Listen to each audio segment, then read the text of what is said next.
We have Corey Geary on the call here today. Corey, I really appreciate your time. And Corey, I'm going to direct everybody to your Facebook page because there's a lot of great resources there. And it looks like we have a lot of common friends on that platform. So look for Corey Geary, and you spelled the last name Geary. And Corey is a 7-figure wholesaler, nationwide wholesaler. And we're going to talk about that, plus some strategies that he leverages, including something called novations. And that's a new term to a listener. So we're going to really kind of spend a little time on that and define that. But I really appreciate your time, Corey.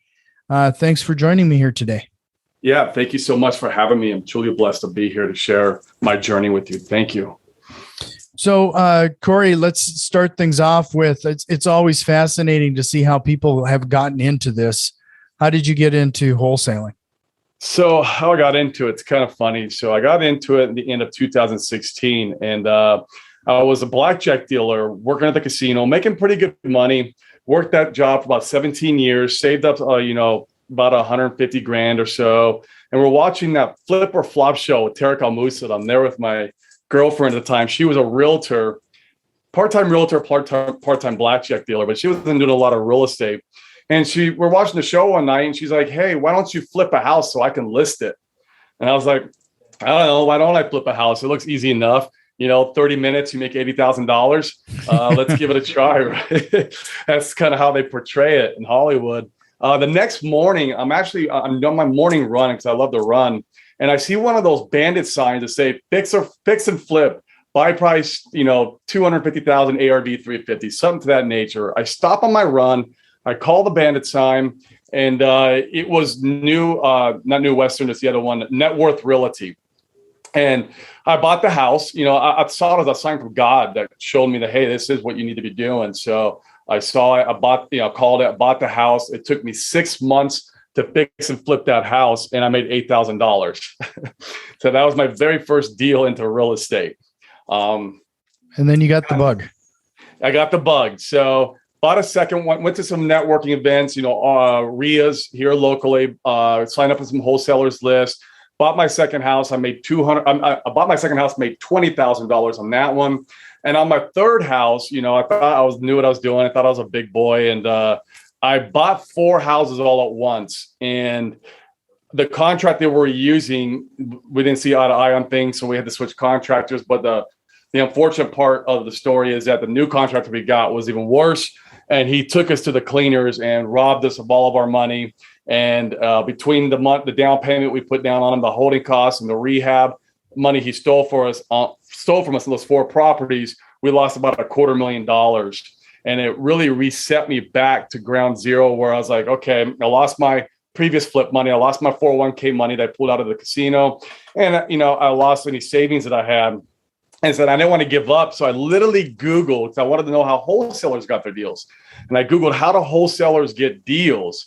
And then Sean Terry popped up. And I dove into his courses and joined up for his mentorship and masterminds, and he's been part of my journey even up to this date.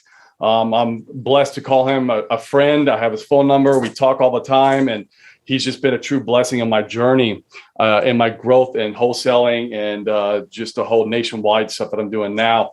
So that was my intro into wholesaling. I put out some bandit signs, how he taught, did some direct mail. And it took me about, I think, 8 to 10 months, and I got my first wholesale deal. Made $10,000. I actually sold that deal to the wholesaler that I bought my second deal on. So it was like almost I reversed the script. And that was how I cut my teeth in the wholesaling. So, you have a nationwide model now. Is that pretty much what you're advising people to do, like right off? Or do you typically suggest what you started off and start in your backyard? Out of the gate, I always recommend starting your own backyard. Get to know your own property values, the lay of the land, get belly with the sellers, get a feel for them, really conduct business in your own backyard. And then what I recommend people doing is, after they're starting to do, 5, 6, 7 deals a month, and they're kind of consistent with that, and they want to scale, Then go into the nationwide model, because there's a lot more opportunity in the nationwide. But you want to have a good feel of how the business is conducted with title companies, with the buyers, how to talk to the sellers before you try to go into that model. Sure. And then based on what you've experienced now, where would you typically suggest people start in finding that first deal? Well, finding the first deal, the best way right now is cold calling, text, and RVM, because that is like the cheapest way, your cost per lead and cost per contract. Just get on the phone, start cold calling these sellers, pull some data in your local market, skip trace it, and just, have those conversations with them. And I call it the gateway drug in the wholesaling, because it's a very low barrier of entry. You can also start by door knocking. If you have absolutely no money, you can pull the pre-foreclosures list out of PropStream and just go door knock them. I mean, you're going to have a lot of competition in that arena because there's a lot of people doing it, but you're still going to get deals. If you keep consistent with it, you can still get deals. And then as you're starting to get some of those deals, put that money into marketing, then start cold calling, text, maybe RVM, and then maybe eventually down the road, start transitioning into Google Ads, PPC, which is what the bulk of our business is now. Yeah. So one of the things that when it comes to wholesaling, everybody's been told that this is where to start. This is where you get into real estate investing with little to no money. Based on that and what you've experienced, what are some of the facts versus myths when it comes to that concept? The facts are definitely you can get into a little or no money. You're just going to put a lot of legwork into it. Some of the myths that a lot of the bigger gurus portray, is how simple and easy it is, and it's not. You're going to have to work long hours, long days, and you're going to have to put a lot of time and effort into it, and you're going to encounter a lot of problems. Title problems, seller problems, buyer problems. So they don't really portray that too much when they're marketing, they're coaching, courses and platforms and stuff like that. So the myth's true. You can get into a little of the money, just put in a lot of work, but also be mindful that it is a lot of work and you're going to encounter a lot of problems along the way, a lot of speed bumps, and they don't really talk about that part of the business. Sure. So you gave a few strategies there of how you could start with little to no money when it comes to marketing. Are there any other strategies that you would recommend, outside of door knocking and cold calling? And some people may not even understand how skip tracing works. So let's say they have no money. They're going to start things off from scratch. Where would they begin? Yeah, I would begin by door knocking. I mean, that's me personally, and that's how kind of we broke into the industry. I mean, you can go out and put flyers on doors, networking through RIAs, helping people JV deals, talking to buyers, getting some buyers lined up so you can JV those deals with other wholesalers. So just getting around groups, of like-minded people, that will help you accelerate your path, your journey in the beginning. But that was the way we started. And there's no really new that I know of cutting edge techniques other than the door knocker, cold calling, SMS, RVM, and direct mail, which that's going to be a little bit more capital intensive. And then, going out and putting out flyers on doors and just, having those conversations when you're in the grocery store and you're starting to talk to the person behind you, let them know what you do.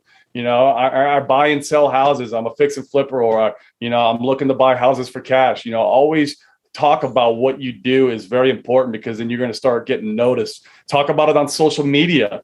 If you're talking about it always on social media, people are going to start bringing you deals, or they're going to start recognizing that you're playing in that space. So social media is a very powerful tool. I've been documenting my journey on social media since the very beginning, and that's how I was able to build up, the following I have on Facebook.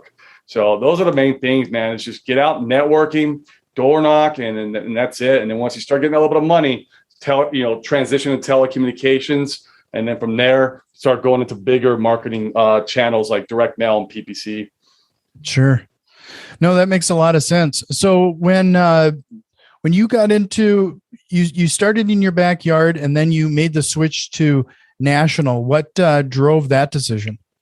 The drove decision is the wanting to scale. We were doing about 8 to 10 deals a month, and it was just we were not really scaling too much. And I knew a couple other heavy hitters that were doing the nationwide model in my masterminds. And so I was, taught by them and it did networking to them, so, how much success they've had by going nationwide. And so we switched over in the beginning of last year from our local model to nationwide model. Now, one big mistake that we made, and I'd never recommend this to anybody, is I turned off all the local marketing and just turned on Google Ads PPC nationwide. And in the first month, I lost $70,000. Second month was like 50, and its third month was 30. And then we started to catch that traction. So I always recommend to everybody, if you're going to go and do this nationwide model, make sure you don't turn off what's paying the bills currently. So if you're making money by cold calling in your local market, keep doing that and just make this a small little arm, that you're slowly scaling up. And just slowly transition. Just don't do it all at once like I did, and because you will lose a lot of money trying to make that transition. Yeah, let's spend a little time on that on PPC, because I think I've even hired a service to try to manage PPC, and frankly, it wasn't a very good fit, because all they ever have experience with is maybe realtors and brokerages, and then I got thrown into that pool, and I saw very little results. Are you managing your PPC directly, or do you hire a company to do that? So we manage our own PPC. I had the same kind of issue you had. We outsourced it at first. It was costing us it was between 8 and 10 grand a quarter. And so right out of the gate, you're already 10 grand in the hole. And all those big companies are doing is they're outsourcing it with VAs. And the VAs just really can't make those counterintuitive decisions to know if it's relevant to your business, like managing your negative keywords, managing the ad copy, knowing what search terms are the most effective. So that was our biggest problem. So I took it upon myself to learn it, bring it in-house.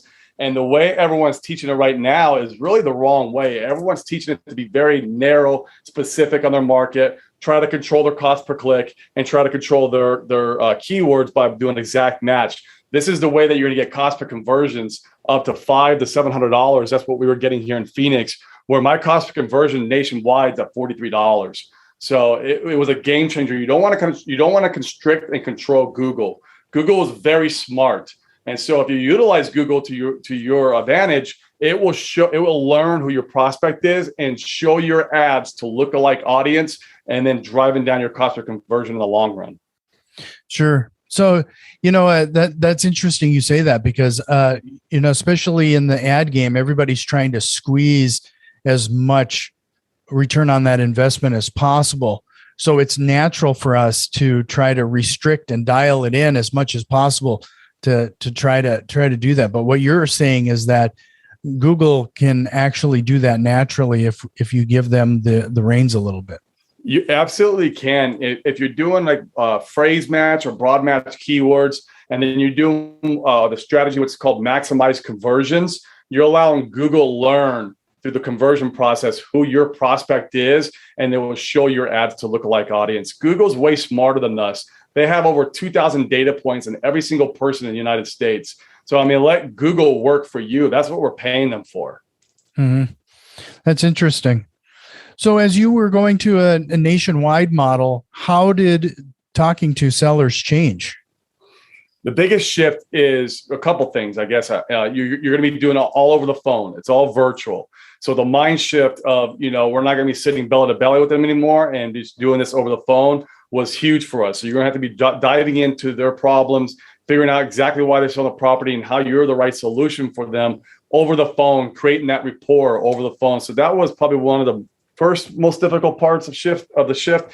The second most difficult was learning how to comp properties and evaluate them accurately in other markets, because when you're playing only in your market, you know how to comp properties. Someone could throw me, a couple cross streets and I would know what the houses are worth in that area because I flipped houses over there. And when you go nationwide, it's a lot different. So you're just going to have to learn how to underwrite deals in these different markets. So you need to go super deep on if you're going to be offering cash to them on these properties, if you're going nationwide, because it's a learning experience. And in the beginning, out of every 5 contracts we lock up, maybe 1 would close. So it was a struggle in the beginning. We're sending a lot of contracts over to the disposition department that was just not, we're monetizing on, and it was just spinning our wheels. So it took a lot of efforts of just trial and error of getting that dialed in. And we've gotten it dialed in a lot better, but it's not perfect. Yeah, I was going to ask you how you do handle your due diligence then on the property. You know, do you have boots on the ground, or is it all done virtually somehow? It's mostly done virtually. So you're getting pictures taken by the seller sent to you, or the tenants that are in place, get them to take pictures for you. And if you can't, just work out access to the property, and then we'll post like a Craigslist ad for somebody to go out and take pictures for us. And maybe we'll pay them like $70. And that's how we're getting the pictures in the property. And we're basing our valuation off those pictures. And if the seller's taking the pictures and they're misrepresenting the property, and like, say, for example, buyer goes out there and goes, well, you didn't tell us about the big hole in the roof. There was no picture of that. Well, then we're going to go back and renegotiate with the seller and let them know why we're renegotiating, because they were not completely truthful on the whole condition. So one of the strategies that is a little different that you do is this novations. Yes.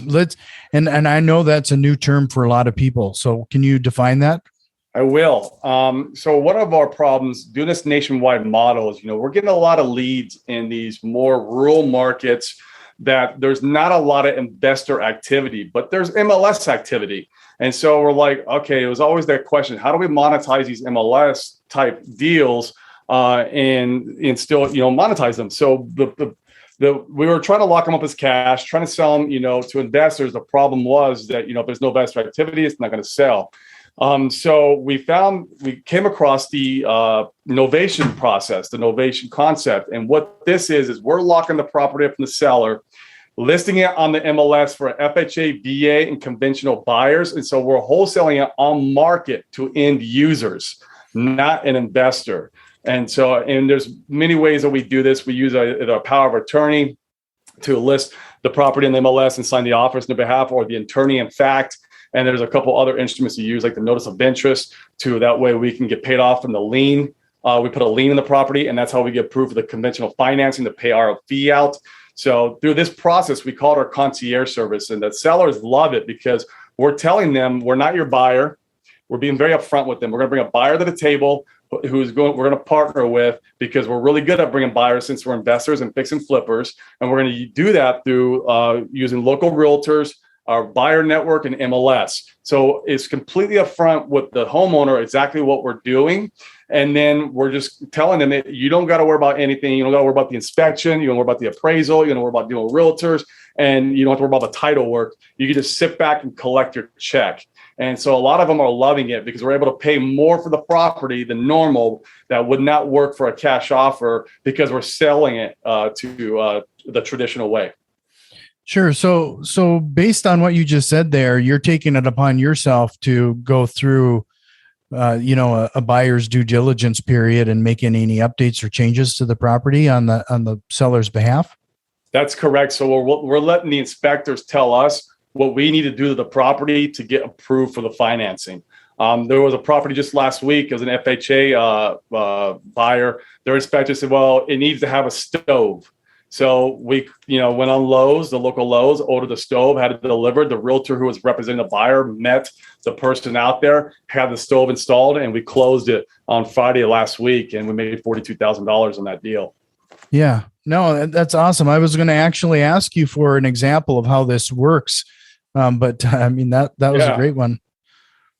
So okay. Well, just to remind everybody, if you like to hear more from Corey, I direct you to his Facebook page, Corey Geary, and his last name is spelled Geary. And I'll make sure to have that link in the show notes. But Geary and his team also do some training, especially regarding this. So look for New Age Wholesaling for some information on how to sign up for that information. Is there any other place that you'd like people directed to, Corey? Well, right now, the Facebook's great, and you can DM me right from Facebook to talk more about it. I'm also on Instagram at Geary Corey, so it's backwards. And that's the best places to get a hold of me and talk more about how we can work together. And that's what we're teaching, is the whole nationwide wholesaling from A to Z, with PPC as your marketing and novations as one of your exit strategies.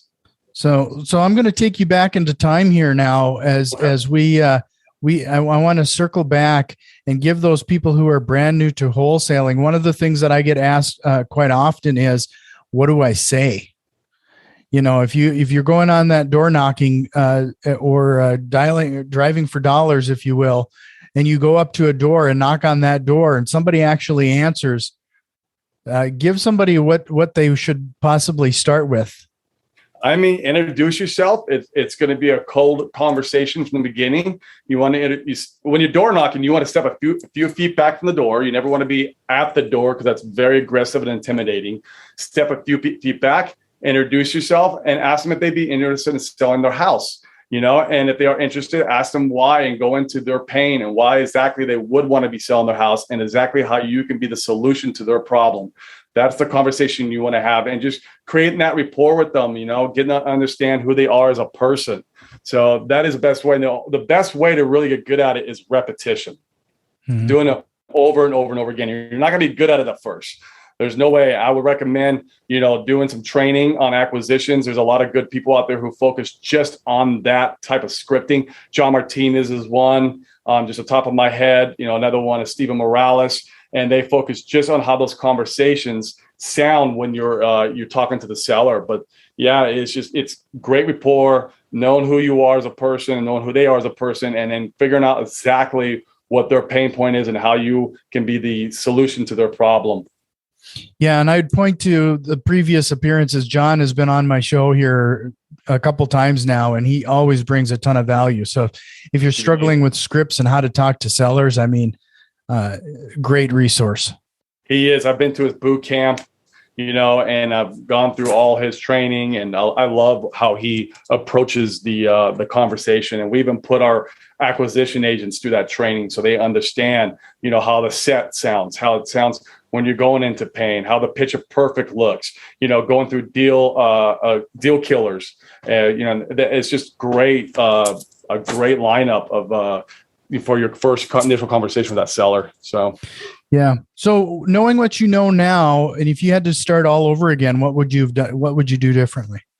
I would have got a mentor and coach right out of the gate, because I would feel like, I wouldn't have got that big, loss, on my books right in the beginning of my journey. If I had someone to tell me, hey, do your due diligence as a contractor, go to the ROC, the Register of Contractors, and find out if he's got any complaints against him. Go to the Attorney General, talk to his previous clients, so just getting coaching and mentorship out of the gate would have been a lot better. I felt like, coaching was too expensive, but obviously it was way more expensive than the lesson that I learned. I'd rather have just paid for coaching. Yeah.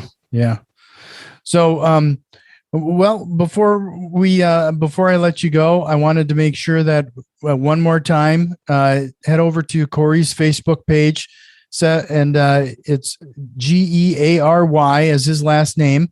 A lot of great resources there. New Age Wholesaling is a great place to reach out as well. But I'll make sure to have all these links in the show notes. But Corey, this has been a great conversation. It's always great to get people started in wholesaling. But before I let you go, one last question for you. What question do you wish I would have asked you here today? Maybe like what some of my favorite books are. One of my favorite books is Outwitting the Devil by Napoleon Hill. It's an amazing book. This is stuff for, especially if you're starting to get into wholesaling or any kind of entrepreneurship journey, you want to change your mindset, because it's 80% mindset, 20% tactics. And just absorbing yourself in books, that are going to change your mindset would be huge. And so that's my favorite book, Outwitting the Devil by Napoleon Hill. I've read it 4 times. Recommend it to everybody who's starting their entrepreneurship journey. No, that's great. And I have a feeling we probably could spend an entire episode just on mindset, because when we talk about return on investment, I don't think there is a bigger ROI that can be had than getting your mind right. That's absolutely correct. I always say real estate saved my life, because I was not in a very good place in my life, mentally, physically, and spiritually, plus financially, before I got into real estate. And real estate's kind of shifted all that for me. So it's been an amazing journey for me. Well, thanks for your time, Corey. You're always welcome back, and I hope we can chat again sometime. All right. Thank you so much for having me, Jack. Appreciate it.